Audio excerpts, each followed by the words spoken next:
The purpose of this tutorial is to start from the beginning and very quickly get you to a point where you understand PHP and can write your own scripts. Now, it will be useful if you have at least some basic knowledge of HTML. I conveniently have a video on that if you're interested. So let's just take a quick look at what we're going to be learning today. First, we need to install some software if you want to execute PHP files on your computer. If you already have a web server with PHP, you can use that instead. Then we'll take a look at an actual PHP file and how to start programming in one. The first bit of code we'll look at will output a string. Now, if you're not familiar with data types, I'm going to try to teach you as we go. A string is just a sequence of characters. Another data type is an integer, which is just a number, a whole number. And an example of where this matters: you can do arithmetic on integers, but not on strings. You can manipulate strings in other ways though. This includes concatenation, which we'll look at after a quick introduction to variables. Then we'll look at some operators, if statements, forms, arrays, and loops. So before you can execute PHP files on your computer, you'll need to install some software. If you are using a Mac, you'll want to go ahead and download and install MAMP from mamp.info. If you are using Windows, you will want WAMP from wampserver.com. Once you've installed that, you'll find a folder has been created. In OS X, it is under applications/mamp/htdocs. I believe in Windows it is just the root directory c/wamp/htdocs. The htdocs folder is used as the root directory of the local web server you've just installed. The control panel you get in OS X has a button to open the start page, which will take you to this page you see here. Similarly, you can get to a similar page from the icon in the system tray in Windows. You can then find your own projects by going to localhost : and the default port 8888, in this case, / then the name of a folder you've set up in the htdocs directory. In a text editor, Notepad will do in Windows. I'm using Sublime Text 2 in OS X. We want to create an HTML file. So I'm going to quickly create a very simple structure. So we've got the HTML tags, the head tags. We can have a title tag, and then the body tags. So normally we would save this as a file with the .htm or .html extension. This will not be the case anymore. We're going to save it with the .php extension. So I'm going to call this file index.php. Now, calling it index will make it the home page. Web browsers will automatically load that when you go to the directory. And I'm going to save this in the PHP tutorial folder that I've made in the htdocs folder. Going back to the web browser, when I refresh this PHP tutorial directory, instead of just listing the contents, it is going to load our new file which says hello world. The PHP comes inside a new tag in the HTML, and what you want is the opening tag, a question mark, and the letters PHP. And then a bit later on we need to close the tag with a question mark and the normal closing HTML tag. Now, inside of these tags we can write some PHP code. First of all, I am going to show you the echo command. So typing echo and then in quotes to make a string, we can type a string. So I'm going to stick to hello world. So this is going to output the words hello world to the document.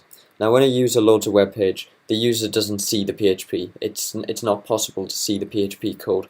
The user can only see the output. And lines of code in PHP must always end in a semicolon. If you get an error, check you haven't missed semicolons. So when we save that, nothing is going to change because we're just outputting hello world. Now, if we view the source code of this page, it's as though nothing has changed. The user can't see these PHP tags.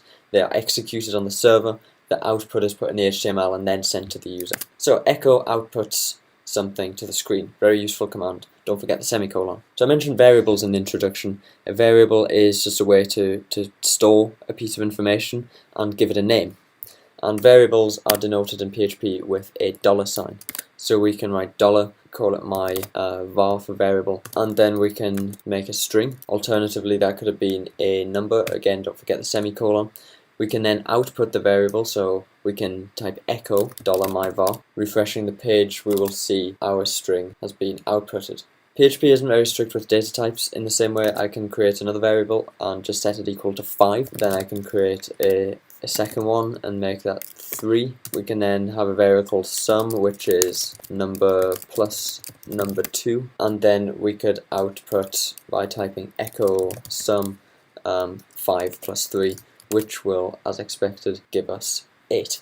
If, on the other hand, I tried to add "this is my variable" to the number 3, it's just going to output 3. It can't add a string to an integer. So how do we manipulate strings? We can concatenate them, and that means just putting them together to form a longer string. Let's say I have a variable called name. Let's make that Jake. If we wanted to output hello name, assuming we don't know what name is and that's set dynamically, we can say echo and have a string hello, close the quotes to close the string, and then use a dot, a full stop, a period, whatever you want to call it, to concatenate that string to the string name.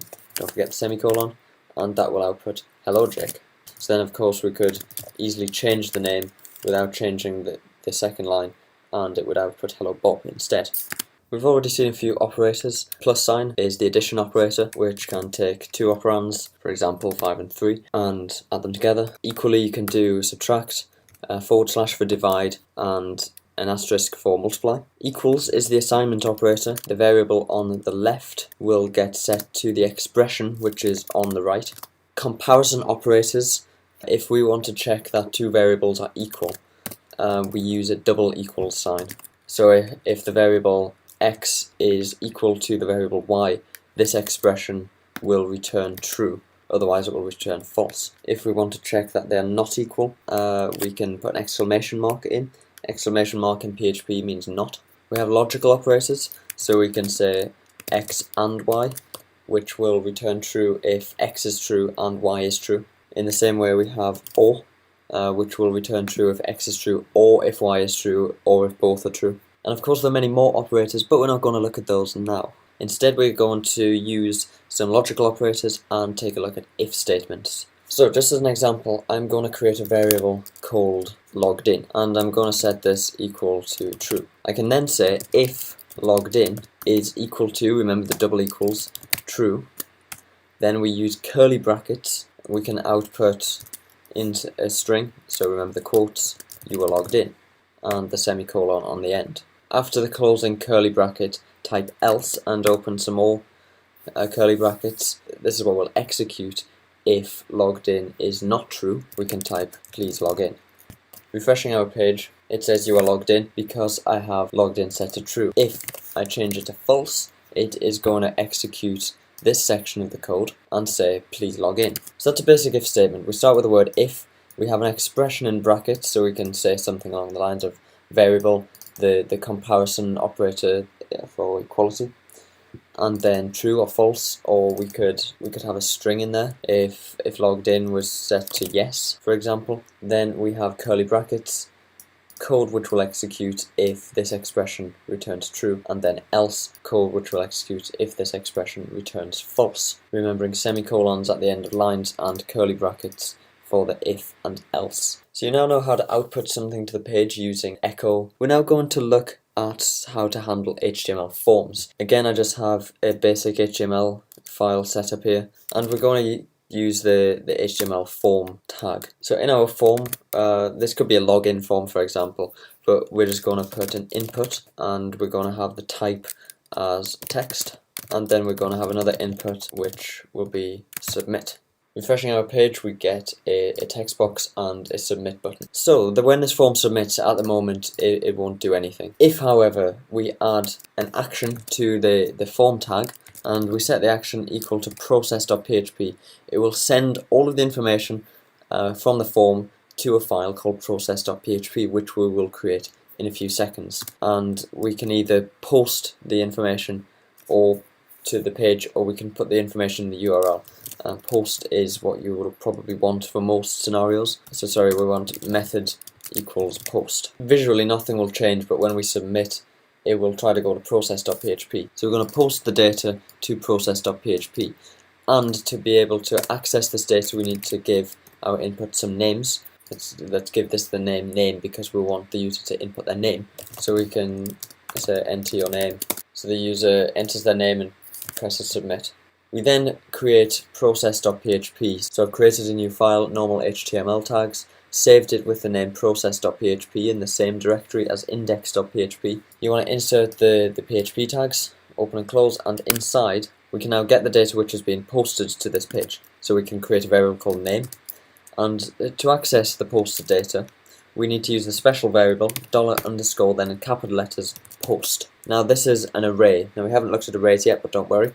All you need to do is use square brackets, and inside the square brackets put a string with the name of the input that you want. And remember, we called the input name just there. If I typed ASDF there instead, we would be typing ASDF here. That's not the case. We've called it name. Echo, just as we did before, a string hello, concatenation operator, and then the variable name. So now when you enter your name and click submit, the process.php page will be loaded, the data will be posted to it, the PHP script will be able to get the posted data from the $_ post variable, and it can then output that data. So I mentioned the data was in the form of an array, so let's just have a quick look at what an array is. Let's say we wanted to store details about lots of different people. We could have lots of variables. Person 1 equals Alice, person 2 equals Bob, etc. This is creating lots of different variables with lots of different names. What we can do instead is create an array, so we can maybe call this array people and set it equal to the word array and then some normal round brackets. Inside this array we can add Alice in quotes, comma, then we can add Bob, then we can add Catherine, and then we can add the semicolon, of course, at the end of the line. So now we have the people array. This array contains 3 strings, Alice, Bob, and Catherine. First of all, let's output the whole array. We can do this with the print_r function. So print_r is the name of the function. Open and close brackets, and inside give it the name of the array. So go back to index.php, and we've got an array. The 0th element, it's 0 based, is Alice, the first element is Bob, and the second element is Catherine. So instead of outputting the whole array, we could echo a particular element. So let's echo the second element. So just as we did with the post variable, we use square brackets, and we can say 2 for the second element. This is going to be Catherine, remember, because it starts with the number 0. So now we just get the name Catherine. So that's a simple array. An array could have integers inside of strings, but let's just stick to the people array for now and have a look at loops. Now I find the most useful loop in PHP is the for each loop. So we can type for each, and this is used to loop through an array. So we can have for each, I'm going to type people as $person, open and close curly brackets. So what this means is for each element in the people array, execute the following code, but let the variable person be equal to the current element in the array. So we can output person, add a space. We can use single or double quotes for strings. We've got a string with a space inside. This is just going to output each name. So what it's doing is it's taking the people array, it goes through it until there are no elements left. So the first time this code runs, person will be set to Alice, so it'll output Alice then a space. It'll loop through the code again and set person to the second element, or element number 1, which is Bob. It'll then loop through the code a third time and set the person variable to Catherine, and then there are no more elements in the array, so it will continue executing normally. So if we create an array called numbers, and in this array we have the numbers 5, 3, and 7. Let's say we want to add up these numbers. First we can set a variable called sum and set it equal to 0. Then we can say for each numbers as number. Now you can call this variable anything you want. First variable is the name of the array. We can say sum and set it equal to the current value of sum plus the current number, the current element in the array which we are processing. Then afterwards we can echo sum. So we should expect 15 if this adds up correctly, and yes, we get 15. Sum starts at 0, it loops through and finds 5, and it does 0 plus 5, which will give us 5. So sum is now equal to 5, it'll loop through again and find 3, it'll do 5 plus 3 and give us 8. Sum is now equal to 8, it'll loop through a third and final time and find 7, and do 8 add 7, which gives us 15. Sum is now equal to 15, we echo 15, the user sees 15, and as I mentioned right at the beginning, if we view the source, all the user sees is 15. It's as though we've just typed 15 straight into the HTML document. So that's a really quick basic introduction to PHP. I hope you've understood, and I hope you have fun practicing. Stay tuned for some more advanced tutorials. Thanks for watching.